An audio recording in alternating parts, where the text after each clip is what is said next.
एक तरफ नफरत और दूसरी तरफ सद्भावना। कुछ इसी तरह का द्वंद्व उत्तराखंड में शुरू हो चुका है। पुरोला के ग्राम पंचायत संगठनों की ओर से 15 जून को महापंचायत का आह्वान किया गया है। वहीं राजधानी दून में कुछ संगठनों ने संविधान बचाओ और लोकतंत्र बचाओ की मुहिम के तहत आंदोलन का आह्वान किया है। उधर देश में महंगाई चरम पर है। हालांकि प्रचारित किया जा रहा है कि महंगाई कम हो गई। सरकार से सवाल पूछने पर कैसे आवाज़ दबाई जाती है, ये ट्विटर के को-फाउंडर के खुलासे के बाद हो गया। यानी हर तरफ ऐसा माहौल बनाया जा रहा है जिससे लोग हिंदू और मुस्लिम पर उलझे रहे और मूलभूत आवश्यकताओं वाले मुद्दे गौण रहे। उत्तराखंड के उत्तरकाशी जिले का छोटा कस्बा पुरोला सांप्रदायिकता की आग में सुलग रहा है। यहाँ 15 जून को प्रस्तावित महापंचायत के खिलाफ पुलिस के सख्त रुख के चलते ग्राम प्रधानों का संगठन बैकफुट में आ गया। वहीं अब विश्व हिंदू परिषद और बजरंग दल जैसे हिंदूवादी संगठन खुलकर सामने आ गए हैं। उन्होंने कहा है कि हम लव जिहाद के खिलाफ पुरोला में महापंचायत करेंगे। वहीं स्थानीय प्रशासन साफ कह चुका है कि ऐसी किसी भी गतिविधियों को इजाज़त कतई नहीं दी जाएगी। आवश्यकता पड़ी तो धारा 144 भी लगाई जा सकती है। उधर देहरादून में भी मुस्लिम समुदाय ने 18 जून को महापंचायत का ऐलान कर दिया। बस यही दिन देखने थे उत्तराखंड को। उत्तरकाशी जिले में पुरोला एक छोटा कस्बा है। यहाँ 26 मई को एक नाबालिग लड़की के अपहरण की कोशिश की गई थी।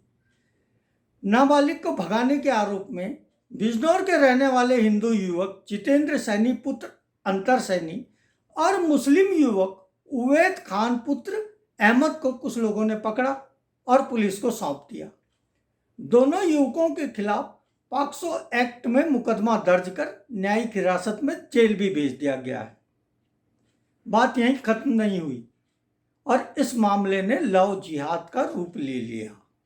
पुरोला के साथ साथ उत्तरकाशी जिले के छोटे बड़े कस्बों में विरोध प्रदर्शन शुरू हो गए। आरोपी तो हिंदू भी था, लेकिन अल्पसंख्यकों का निशाना बनाया जाने लगा। फिर सवाल यह है, इसे लव जिहाद से कैसे जोड़ा जा सकता है। 4 जून की रात को देवभूमि रक्षा संगठन ने पुरोला में मुस्लिम व्यापारियों की दुकानों के बाहर पोस्टर चिपका दिए। पोस्टर में 15 जून को महापंचायतों का आह्वान किया गया। इससे पहले मुस्लिम व्यापारियों को दुकानें खाली करने की चेतावनी दी।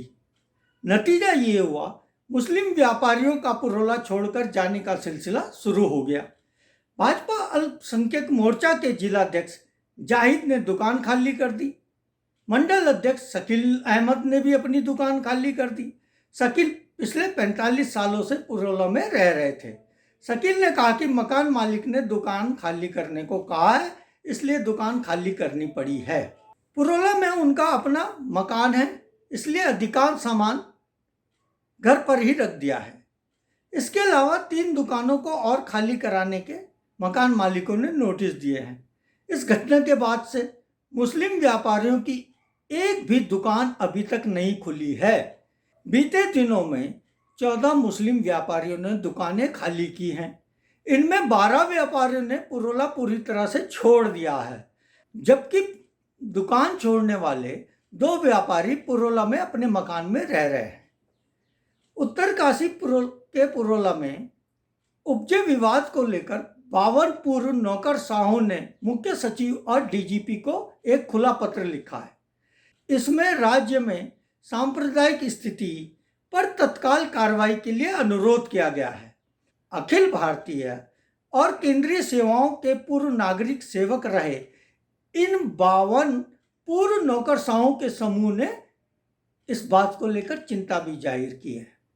उत्तराखंड में विकसित हो रही स्थिति पर उन्होंने गहरी चिंता व्यक्त करते हुए लिखा है कि 15 जून 2023 को पुरोला शहर में आयोजित किए जाने वाले महापंचायत और 20 जून 2023 को टिहरी में आयोजित होने वाली रैली और चक्का जाम कार्यक्रम दोनों खुलेआम प्रदेश से मुसलमानों को निकालने के आह्वान के साथ जुड़े हुए हैं।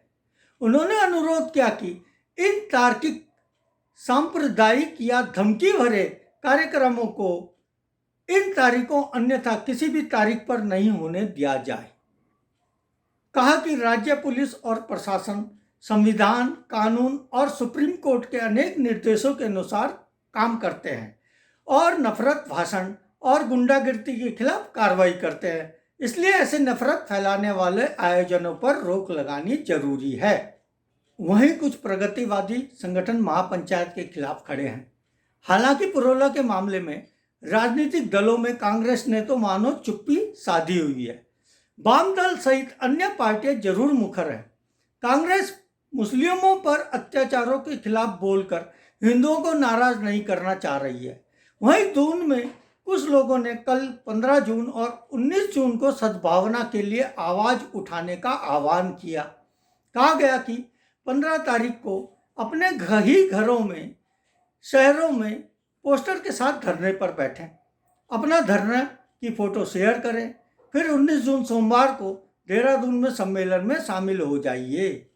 इस आह्वान के साथ कहा गया है कि 15 जून को जब कुछ भटके हुए और भ्रमित लोग पुरोला में एक समुदाय विशेष के विरोध में महापंचायत कर रहे हैं, तब हम अपने स्थान पर रहकर धरना प्रदर्शन और उपवास करें, ताकि हम घृणा और नफरत की जगह शांति और समृद्धि का माहौल बना सकें।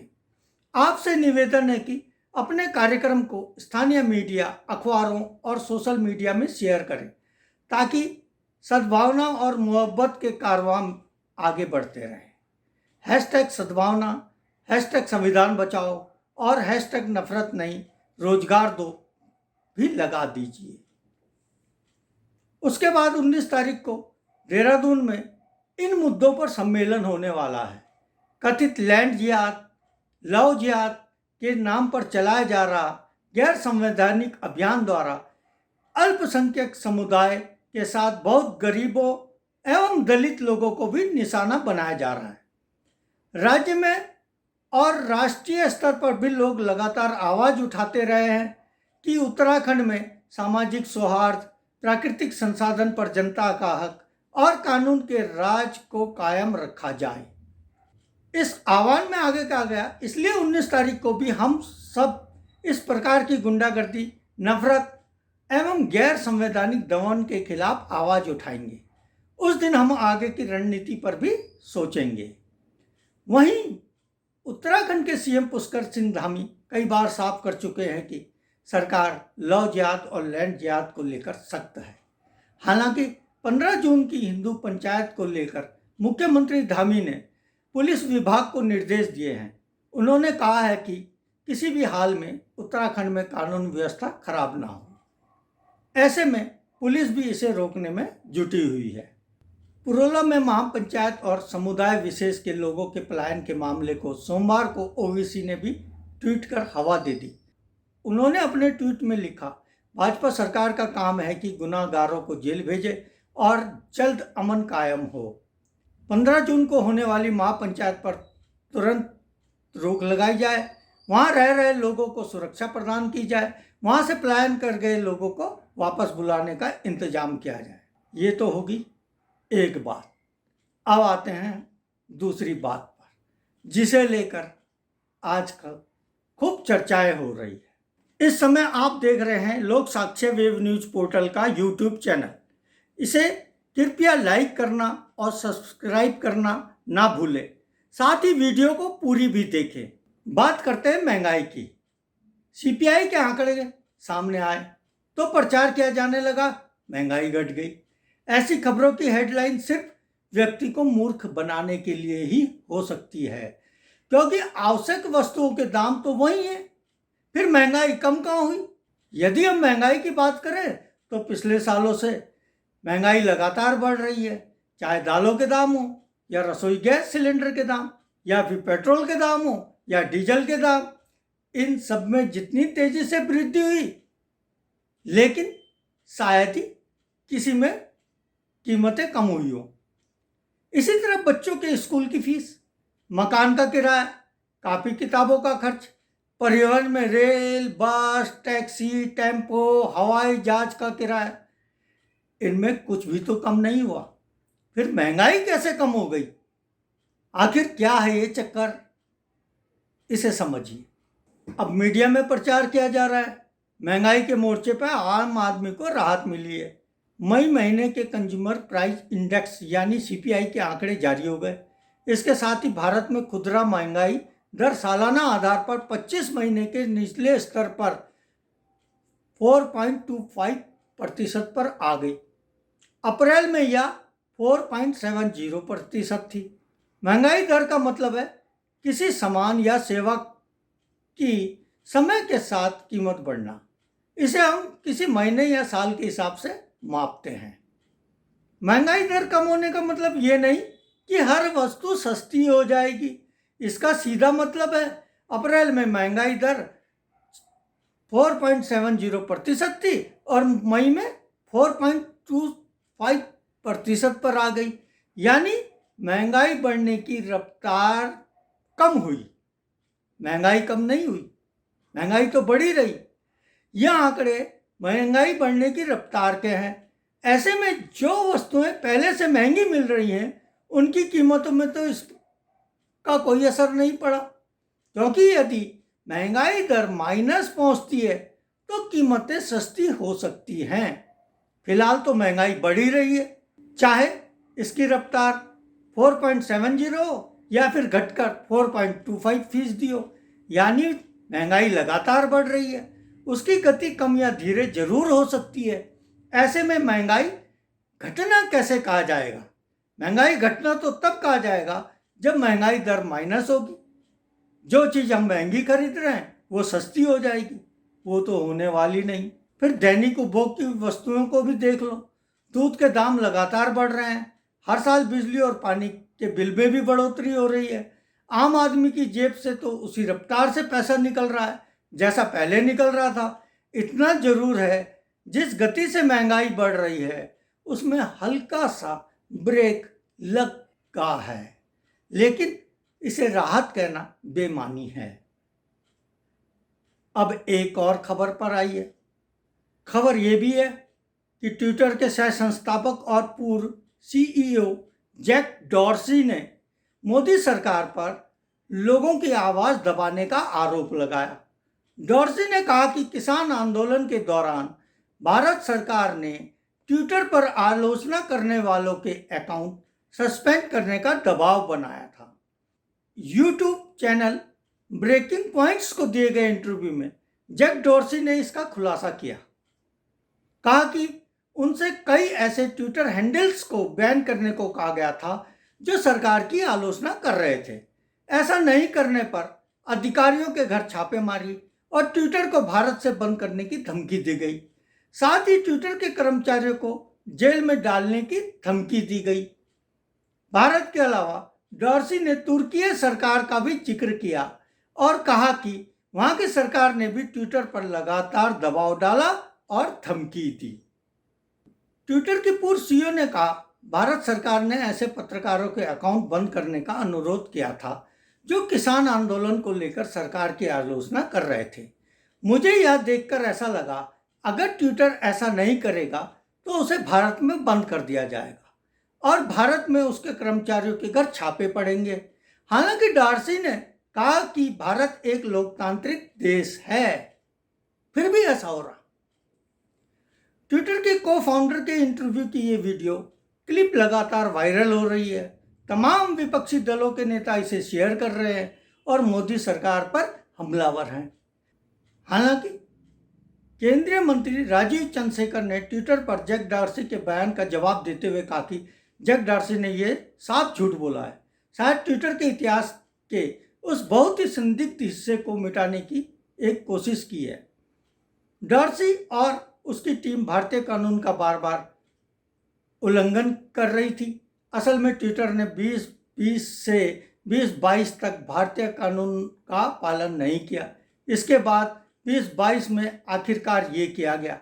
इसी दौरान कोई भी ट्विटर अधिकारी जेल नहीं गया, ना ही ट्विटर पर बैन लगा। डॉर्सी के दौर में ट्विटर को भारतीय कानून की संप्रभुता को स्वीकार करने में दिक्कत थी। वहीं सच तो ये भी है, भले ही सरकार इस बात का खंडन करती रहे, लेकिन सच कभी छिपता नहीं है। कारण यह है कि ऐसे कई मामले लगातार सामने आते रहे हैं जब पत्रकारों का उत्पीड़न होता है। 2 अगस्त 2019 में मिर्जापुर के एक प्राइमरी स्कूल में बच्चों को मिड डे में नमक रोटी परोसे जाने का समाचार लिखने पर अखबार के पत्रकार पवन जायसवाल के खिलाफ विभिन्न धाराओं में मुकदमा दर्ज किया गया था। जायसवाल पर मामला दर्ज करने के बाद कई पत्रकारों ने इसका विरोध भी किया, प्रदर्शन भी किया। जांच के बाद जायसवाल को क्लीन चिट दे दी गई। प्रेस काउंसिल ऑफ इंडिया ने भी इस मामले को स्वतः संज्ञान लिया था। प्रेस काउंसिल के दखल के बाद मिर्जापुर पुलिस ने केस से जायसवाल का नाम हटा दिया था। इसके आगे की कहानी सुनिए। बाद में कैंसर से जूझते हुए 5 मई 2022 को इस पत्रकार की मौत हो गई। पवन जायसवाल को मुंह का कैंसर था और करीब 1 महीने पहले ही उन्होंने अपने इलाज के लिए फंड की अपील की थी। कुछ नेताओं और पत्रकारों ने मदद जरूर की, लेकिन वह नाकाफी साबित हुई। कुछ मीडिया रिपोर्ट्स में कहा गया उनके पास रोज की दवाई खरीदने तक के पैसे नहीं थे। जायसवाल का इलाज वाराणसी के एक अस्पताल में चल रहा था। रिपोर्ट के मुताबिक पवन का दोबारा ऑपरेशन का खर्च करीब 1.5 लाख आया था, जबकि इससे पहले उनके 4 लाख रुपए खर्च हो चुके थे। ऐसी घटनाएं आज भी हो रही हैं।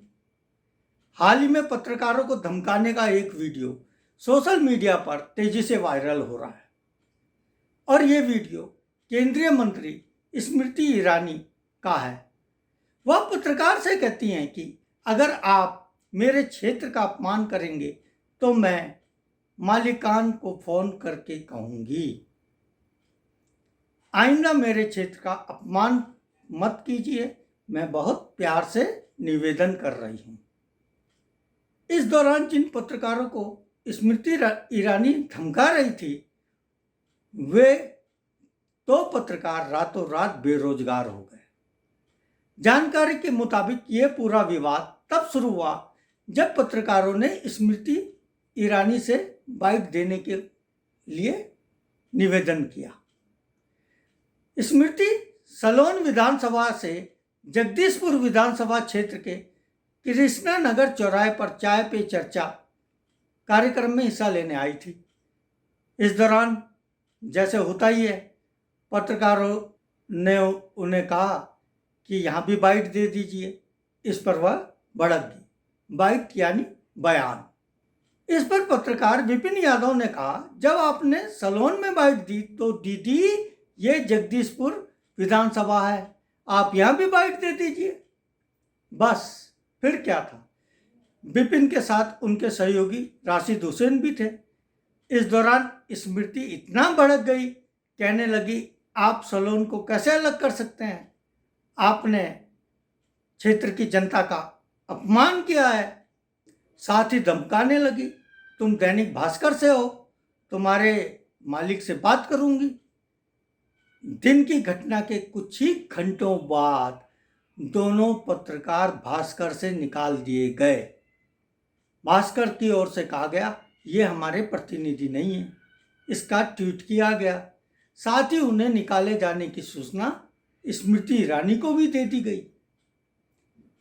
यानी सरकार से सवाल पूछने वाले भास्कर के इस रवैये के पीछे पूर्व में संस्थान में पड़ी रेट को जोड़कर भी देखा जा रहा है। साथियों, सच का साथ देने के लिए हमारे YouTube चैनल को सब्सक्राइब कीजिए और लाइक कीजिए। नोटिफिकेशन के लिए घंटी वाला बटन दबाइए। साथ ही हमारे वेब न्यूज़ पोर्टल की खबरें पढ़िए, फेसबुक पेज और ट्विटर अकाउंट से जुड़िए और इसे शेयर भी कीजिए। इसके लिंक नीचे दिए गए हैं। धन्यवाद। मैं भानु बंगवाल।